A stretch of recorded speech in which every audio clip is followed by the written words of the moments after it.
जय जगन्नाथ, जय श्री श्याम। क्रांति उड़ीसा मीडिया में आपका स्वागत है। मैं हूं नंद किशोर जोशी। सभी दर्शकों से अनुरोध है, कृपया इस चैनल को लाइक करें, शेयर करें, सब्सक्राइब करें एवं बेल बटन अवश्य दबाएं, जिससे आने वाली वीडियो की नोटिफिकेशन आपको मिलती रहे। आज हम चर्चा करने जा रहे हैं हाल में संपन्न राजस्थान चुनाव की, उसकी ओपिनियन की। आज हम कोई ओपिनियन पोल की चर्चा नहीं कर रहे हैं, कि एग्जिट पोल की भी नहीं चर्चा कर रहे हैं, क्योंकि ओपिनियन पोल इलेक्शन के होने के, चुनाव होने के पहले ही हो जाते हैं, और एग्जिट पोल जिस दिन चुनाव खत्म होते हैं शाम को 5 बजे, उस दिन से एग्जिट पोल आरंभ होता है। तो आज 28 तारीख है, 28 नवंबर।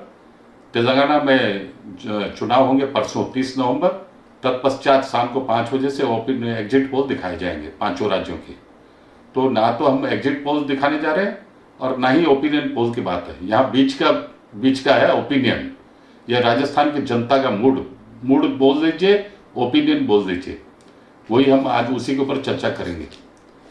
दरअसल क्या है कि ये जो इस बार जो राजस्थान का जो चुनाव हुआ है वो कई मायनों में मेरे हिसाब से अतुलनीय है, एक्स्ट्रा ऑर्डिनरी है। वो इसलिए है क्योंकि पिछले 25 साल से, अर्थात 1998 से 1998 से वहाँ कांग्रेस की सरकार, अशोक गहलोत की सरकार रही है।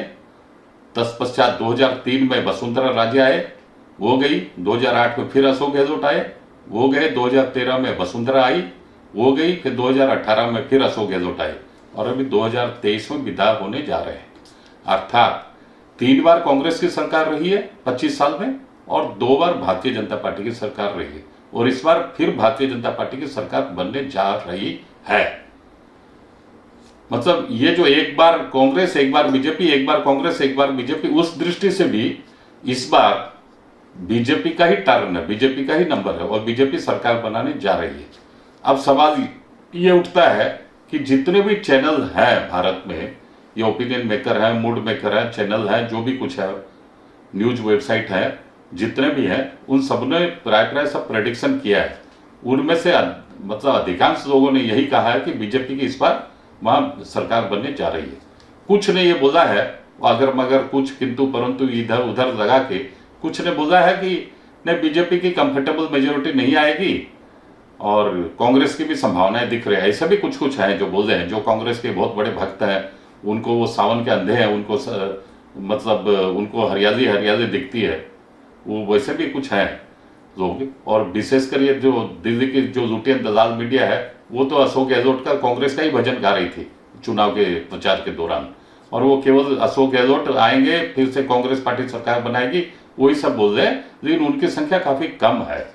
अब हम बताने जा रहे हैं कि क्योंकि ये जो पिछले बार जो सरकार बनी थी, मैंने अशोक गहलोत जो 2018 में आए, उस समय 78 बीजेपी के मेंबर्स थे, 78, और करीब 99 आए थे ये भारतीय जनता पार्टी के, मतलब 100 के आसपास आ गए। तो 200 वहां पे विधानसभा के सदस्यों की संख्या है। तत्पश्चात फिर एमएलए मैंने जो इंडिपेंडेंट लोगों को मिला के कांग्रेस की सरकार बन गई थी। लेकिन इसके पहले जो मैंने 2018 के पहले 2013 में जब बीजेपी की सरकार आई थी, वो फुल थंपिंग मेजोरिटी के साथ में आई थी, और उस समय कांग्रेस के सदस्यों की संख्या विधानसभा में काफी कम थी। उसके मुकाबले पिछली बार सदस्यों की संख्या काफी थी, 78 थे। तो मतलब क्या है कि जब मेरा कहने का यही तात्पर्य है कि जब बीजेपी सरकार में आती है तो थंपिंग मेजोरिटी और शानदार मेजोरिटी लेके आती है। जब कांग्रेस सरकार वहां बनाती है पिछले 3 बार का मैं रिकॉर्ड बता रहा हूं, तो बड़ी लड़खड़ाती, लुढ़कती, लंगड़ाती आती दिखाई देती है और वो सरकार बनाती है। और जब ज्यादा वोटिंग होती है 75-76% के आसपास, तब तक बीजेपी बहुत ही थंपिंग मेजोरिटी के साथ में आती है, शानदार विजय हासिल करती है। और इस बार भी वैसा ही वोटिंग का पैटर्न रहा है। अर्थात जो भी वोटिंग हुई है, सब दृष्टि से, सब लिहाज से, सब तरह से, मतलब बीजेपी की सरकार राजस्थान में बनने जा रही है। ऐसा बारंबार सिम्टम्स हम लोगों के पास आ रहा है, और हमारी एनालिसिस भी यही कहती है। अब सवाल ये है कि ऐसा क्यों हो रहा है कि इस बार मैं तो अभी थंबनेल भी हमने लगाया है कि 150 के आसपास आएगी। 5-7 दिन के पहले भी हमने करीब इस 15-20 दिन में तो राजस्थान के इलेक्शन को लेकर 5-6 वीडियो बनाए हैं, और करीब 6-7 रोज पहले 7-8 रोज पहले हमने बोल भी दिया था कि बीजेपी 150 के आसपास आएगी।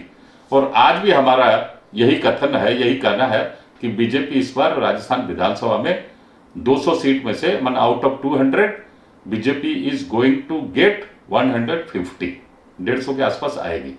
उसका कारण ये है कि उसमें 3-4 बड़े बड़े कारण हैं। उसमें से एक तो सबसे बड़ा कारण ये है कि ये जो अशोक गहलोत की जो सरकार रही, ये कंप्लीटली देखा जाए तो जिहादियों की सरकार थी वहां पर। अभी भी टेक्निकली तो आज भी वो वहां पर कार्यरत है, वो 6-7 दिन और रहेगी भी टेक्निकली।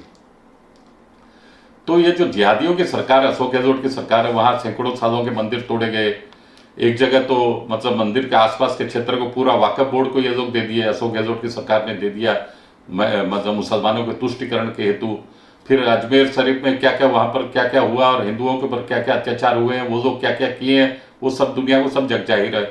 तत्पश्चात जो जयपुर विधानसभा क्षेत्र में जो 2 एमएलए हैं वहां के लोकल एमएलए कांग्रेस के, उन दोनों ने लब जिहाद के तहत दोनों हिंदू लड़कियों से, महिलाओं से शादी किए हैं, जो अब की बार के एफिडेविट में खुलासा हुआ है।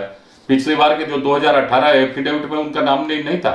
मतलब वो उन एमएलए लोगों ने अपने क्षेत्र का, अपने लोगों का क्या विकास किया नहीं किया वो तो मालूम नहीं है, लेकिन अपने परिवार का, अपने घर का, फैमिली का और अपने जिहादी मानसिकता का विकास अवश्य किया है। उसी से मालूम होता है कि दो एमएलए हैं जयपुर के लोकल विधानसभा क्षेत्र में, दोनों ने एफिडेविट के जरिए से बताया है कि हिंदू लड़कियों को वो लोग शादी की है, निकाह की है। दोनों का नाम भी एफिडेविट में बाकायदा दिया। मतलब ये तो पूरा कंफर्म है कि इन्होंने अपना मजहब का विकास कर लिया। ठीक है, उनकी जिहादी मानसिकता है, वो करेंगे ही, लेकिन पब्लिक का क्या विकास हुआ, पब्लिक का क्या अच्छा किए, क्या किए, वो सब अभी रिजल्ट में आ जाएगा। दूसरी बात और एक है, ये जो कन्हैयालाल का जो मर्डर हुआ है करीब 1.5 साल पहले, उदयपुर की घटना है, वो कन्हैयालाल दर्जी का जो मर्डर हुआ है, सर तन से जुदा, ये जो नाराबाजी करके ये जो 3 आदमी वहां जाके उसके कन्हैयालाल दर्जी की दुकान में गए एवं पूरा वीडियो भी बनाया है कि उनके गर्दन पर कैसे वो तलवार रखे और कैसे उनके गर्दन को सर तन से जुदा कर दिए। उसके बाद से पूरे राजस्थान में हिंदू जनता में कांग्रेस सरकार के खिलाफ, विशेषकर ये अशोक गहलोत के खिलाफ बहुत जन आक्रोश है, जनता में रोष है अशोक गहलोत के खिलाफ। वो इसलिए है क्योंकि वो तो अभी तक 3 में से जो 3 जन गए थे उनमें से 2 जन तो पकड़े गए और दोनों के दोनों अभी सरकारी रोटियां तोड़ रहे हैं जेल में पड़कर। लेकिन मजेदार बात यह है कि 1.5 साल हो गया उनको पकड़े हुए, अभी तक अशोक गहलोत की सरकार ने उनके अगेंस्ट में कोई चार्ज शीट भी फ्रेम नहीं की है अभी तक। अब देखिए, ऐसे खुले अगर छोड़ेंगे अपराधियों को, खुली छूट देंगे और 1.5 साल तक वो सरकारी रोटियां तोड़ेंगे, सारी मौज मस्ती करते रहेंगे जेलों में। भारत के जेलों में किस तरह सब बड़े बड़े साथी अपराधी क्या क्या मौज मस्ती करते हैं, सब लोगों को मालूम है। ये बात कोई छुपी नहीं है, सभी लोगों को मालूम है। तो वो लोग सरकारी रोटियां तोड़ रहे हैं, आराम से बसे हुए हैं। फिर जब मान लीजिए कि अब जो नई सरकार रहेगी वो फिर चार्जशीट दाखिल करेगी, महीना 2 महीना 6 महीना लगेगा, उसके बाद वो लोग बोल देंगे, उनके तरफ से एक वकील बोल देगा ना कोर्ट में खड़े होकर कि हुजूर, जज को बोल देगा कि हुजूर ये तो 2 साल रह गए हैं जेल में, अब इनको बेल दीजिए। उनका बोलने का ग्राउंड है ना, ये लोग ग्राउंड बना दिए। अशोक गहलोत की सरकार ने जिहादियों के सामने ग्राउंड बना के छोड़ रखा है कि जो भी सरकार आएगी वो आपको लिए जब चार्जशीट फ्रेम करेंगे, केस चलेगा, उसके बाद आपको बोल देगा, आपके वकील को बोल देगा, जगह रहेगा कोर्ट में कि ये तो अनायास 2-2.5 साल हो गया, ये तो जेल में पड़े हैं, इनको छोड़िए, अब क्या काम है, जो पुलिस का होना था वो हो गया, केस अपने रास्ते चलेगा, इनको बेल दे दीजिए, और वो बेल आराम से उनको मिल सकती है। ऐसी व्यवस्था अशोक गहलोत सरकार ने उन जिहादियों के लिए कर रखी है। एक और इसी संदर्भ में एक और बात बताता हूं, कन्हैयालाल दर्जी के घर के अंदर में उनको, कन्हैयालाल के वारिसों को, उनको मिला है, उनकी पत्नी को, उनके बेटे को मिला 5 लाख रुपया, ओनली 5 lakhs। दूसरी तरफ एक ऐसे ही उन्मादी जिहादी की डेथ के ऊपर, दूसरी जगह के डेथ के ऊपर उसको मिला है 50 लाख रुपया। मतलब एक हिंदू, निरपराध हिंदू, निर्दोष हिंदू, जिसका कोई कसूर नहीं था, उसको जाके 3 जिहादी उसको सर तन से जुदा कर दिए। उसके परिवार को, बेचारा कमाने वाला, घर चलाने वाला अकेला बंदा था, उसको दिया गया है 5 लाख राजस्थान सरकार की तरफ से। दूसरी तरफ एक जिहादी की आपस में ही, वो जिहादी फिर आपस में ही मौत हुई है, वो कोई दूसरे कोई दंगा हंगामा नहीं, तो सांप्रदायिक दंगे में नहीं हुआ, आपस में ही। उसमें जो एक जिहादी की मौत हुई है, उसको राजस्थान सरकार ने दिया 50 लाख रुपया। एक हिंदू की, जो निरपराध हिंदू, जो निरीह हिंदू, जिसका कोई कसूर नहीं, वो जिहादियों ने उसको निपटाया, 5 लाख रुपया परिवार को मिला। दूसरी तरफ जिहादी ने ही जिहादी को निपटाया, वो जिहादी जो निपट गया या जो मारा गया, उसको परिवार को मिला 50 लाख रुपया। अब आप देखिए, इस तरह से मालूम होता है कि अशोक गहलोत की सरकार किस तरह अंधी सरकार थी तुष्टिकरण के नाम पर। मतलब हिंदू अगर मरेगा तो हिंदू की कीमत है 5 लाख, और अगर जिहादी मरेगा उसकी कीमत है 50 लाख, मतलब 10 गुना ज्यादा। मतलब इस तरह से ये लोग पूरे राजस्थान में पूरे 5 साल में तुष्टिकरण की राजनीति चलाते आए थे, और अभी भी इनकी चल रही है। इसके अलावा इन्होंने जो खुद, ये जो अशोक गहलोत बनाम सचिन पायलट, ये जो 2-3 साल हुआ, ये जो झमेला चल रहा था, उसके अंदर अशोक गहलोत ने अपने एमएलए को, अपने बंदों को हाथ में रखने के लिए उनको लूट की खुली छूट दे दी थी कि तुम लोग पूरे खुली छूट, नो ब्रेक, पूरे खुली छूट है, जितना लूट सको लूट लो। तो अशोक गहलोत के मातहत जितने भी कांग्रेस के एमएलए थे, उन्होंने पूरे खुली छूट से पूरे राजस्थान में लूट मचा रखी थी, विशेषकर अपने अपने क्षेत्रों में। कोई तो बोल रहा है कि हमारे पास जितनी सब खबर आ रही है, कोई बोल रहा है किसी एमएलए ने 100 करोड़ बनाए, कोई बोला 200 करोड़ बनाए, कोई बोला 300 करोड़ बनाए, ऐसे सब फिगर वगैरह आ रही है। मतलब पूरा लूट का बाजार गर्म था, पूरे राजस्थान को लूटने की इन्होंने कोशिश की और बहुत हद तक कामयाब भी रहे। इसलिए जनता में बहुत रोष है ये सब के प्रति भी। इसके अलावा जो वसुंधरा राजे है, वसुंधरा राजे ने जो मतलब गलत काम किया है पिछले, अभी तो इलेक्शन आ गया, ये कन्हैयालाल मर्डर केस में भी वसुंधरा ने एक भी स्टेटमेंट नहीं दिया कांग्रेस के खिलाफ, कांग्रेस की सरकार के खिलाफ, अशोक गहलोत के खिलाफ एक भी स्टेटमेंट नहीं दिया। या कोई भी जो 5 साल के अंदर में वसुंधरा राजे कभी भी जनता के किसी मुद्दे को उठाई नहीं है, जनता के मुद्दे को उठाकर पब्लिक में नहीं गई है, सड़क पर नहीं गई है, कोई धरना प्रदर्शन में हिस्सा नहीं लिया। ये तो शुरू से ही एक मतलब ये है कि मैं महारानी हूं, महारानी की मानसिकता लेके ये आई है राजनीति में। और राजनीति में कोई आदमी महारानी की मानसिकता, महाराजा की मानसिकता लेकर आएगा, वो ज्यादा दिन टिकेगा नहीं। लेकिन ये कैसे कैसे बीजेपी वालों को मानना पड़ेगा कि कैसे कैसे इस महारानी के सब तेवर, उसके नखरे बीजेपी ने भी उठाए हैं 10 साल तक। इसको 2 बार मुख्यमंत्री बनाया गया, 2 बार ये प्रदेश की मुख्यमंत्री रही। और मजेदार बात यह है कि इसने भी एक जिहादी को, यूनुस खान को पूरी राजस्थान का शासन भार सौंप रखा था। मतलब शासन भार आउटसोर्स कर दिया था। और उस जिहादी को इस बार बीजेपी टिकट, वो तो पहले विधानसभा में मेंबर भी था, इस बार बीजेपी उसको टिकट नहीं दी, इसी बार नहीं दी। वो खासम खास था वसुंधरा का। मतलब कहने का तात्पर्य यह है कि कांग्रेस में तो तुष्टिकरण की राजनीति खुलेआम सरेआम होती है, सभी जानते हैं। लेकिन वसुंधरा की जो 2 बार बीजेपी की भी जो सरकार रही है, उसमें भी तुष्टिकरण का खेल पूरा खेला गया, नंगा नाच किया गया वहां राजस्थान में। लेकिन साइन बोर्ड रहा बीजेपी। मतलब कहने का कि 25 साल तक तुष्टिकरण की राजनीति राजस्थान में खूब चली, चाहे वो बीजेपी की सरकार हो चाहे कांग्रेस की सरकार हो। लेकिन चाहे देर सही, बेटर लेट देन नेवर, ये जो है ना इंग्लिश में पूर्वक, उसी के आधार पर बोल रहा हूं, चाहे देर सही, लेकिन सेंट्रल की बीजेपी टीम अब की बार सक्रिय हुई है, जागी है, और उसने कदम भी उठाया, फूंक फूंक कर चाहे कदम उठाए, लेकिन कदम उठाया। और वसुंधरा राजे के बहुत लोगों को टिकट नहीं दिए। और वसुंधरा अब जो समाचार आ रहे हैं, तो हम तो बोल रहे हैं खुलेआम के 150 के आसपास बीजेपी जीतेगी और 50 के अंदर में रहेगी ये कांग्रेस। हमारा तो प्रेडिक्शन यही है। हाँ, बीच में 2-4 एमएलए भी ये इंडिपेंडेंट आएंगे, दूसरे लोग भी आएंगे, 4-5-7 वो भी आएंगे, लेकिन मैक्सिमम 50 आएंगे कांग्रेस के और अराउंड 50 माने 150 आएंगे बीजेपी के। ये हमारा प्रेडिक्शन 7-8-10 रोज पहले भी था और आज भी वही है। और उसके कारण ये है कि क्योंकि वोटिंग परसेंटेज भी बहुत अच्छी हुई है राजस्थान में, 75-76% के आसपास। अब यह है कि वसुंधरा का एक्चुअली क्या है, क्या अपराध हुआ है। वसुंधरा ने दरअसल सेंट्रल बीजेपी की लीडरशिप को कभी माना ही नहीं, और विशेषकर ये जब से नरेंद्र मोदी आए हैं तब से तो बिल्कुल ही नहीं माना वसुंधरा ने। और ना अमित शाह की बात सुनते हैं, वो तो अपने को खुद को महारानी समझती है, तो मोदी को, वसुंधरा इसको, अमित शाह को, जेपी नड्डा को, किसी को कोई भाव नहीं देती, किसी का कुछ सुनती ही नहीं है। वो अपने आप में ही मस्ती में रहती है और अपने आप ही सोचती है मैं ही सब कुछ हूँ राजस्थान की। लेकिन इस बार पूरा मैंने प्लानिंग के तहत, प्लानिंग के हिसाब से मोदी ने और अमित शाह ने उसके वसुंधरा के पर कतर दिए। और खास तौर पर सबसे जघन्य अपराध क्या की है ये वसुंधरा राजे, ये जब अशोक गहलोत और सचिन पायलट की जो आपस में जुबानी जंग चली थी और वो सचिन पायलट विद्रोह कर दिए थे, कम से कम 25-30 एमएलए को साथ में ले गए थे, उस समय अशोक गहलोत को संजीवनी प्रदान की थी। उसकी जो मुंह बोली बहन, जो बोल रहे हैं वहां पर राजस्थान में कि ये बहन भाई हो रखे हैं, तो उसकी मुंह बोली बहन ये वसुंधरा ने उसको संजीवनी प्रदान किया अपने भाई को, अर्थात अशोक गहलोत को। किस तरह?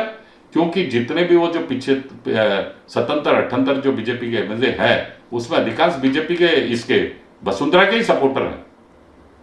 तो वसुंधरा ने मैच फिक्सिंग के तहत अशोक गहलोत को बोल दिया था, ठीक है वो अगर 25-30-35 भी एमएलए भी लेके गए हैं, अगर विधानसभा में तो फ्लोर टेस्ट होता है ना किसके साथ में कितने एमएलए, तो मैं आपका समर्थन दूंगी।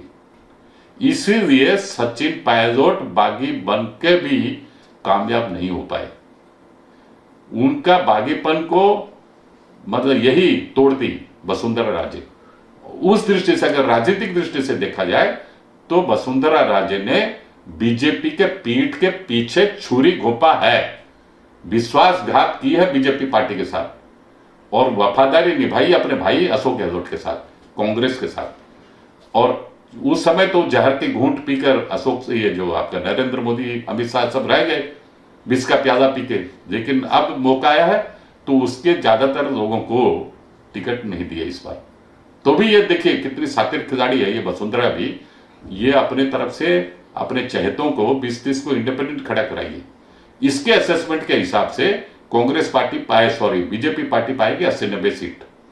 वहां 200 वाली विधानसभा में 101 सीट मिनिमम चाहिए किसी भी पार्टी को जीतने के लिए। तो ये अपने असेसमेंट ये लगा रखे बीजेपी पाएगी 80-90 सीट और मेरे 10-15 बंदो जीत जाएंगे, तो वो लोग से बोलेंगे वसुंधरा को चीफ मिनिस्टर बनाओ तभी हम बीजेपी को सपोर्ट करेंगे। इस उधेड़बुन में ये है, इनको मालूम नहीं है वसुंधरा को कि नीचे से जमीन खिसक गई है, नीचे से जमीन खिसक गई है। वो भी सब अमित शाह और नरेंद्र मोदी ये सारे के सारे जो है वो सब तपे तपाए खिलाड़ी हैं। उनको सब मालूम, वो सारे घाट के पानी पी के आए राजनीति घाट के। तो उनको बार बार ठीक है, एक बार 2 बार धोखाधड़ी हो गई, आपने उनको कैसा भी परेशान कर दिया या कुछ भी किया, लेकिन अब वो उसमें झांसे में आने वाले नहीं है और वो कुछ रहम भी बरसाने वाले भी नहीं है। अर्थात इस बार और वसुंधरा का बीजेपी से पता साफ है, वो मुख्यमंत्री नहीं बन सकती। उसी तरह पार्टी जब पावर में आएगी नहीं तो अशोक गहलोत का भी बनने की संभावना नहीं है।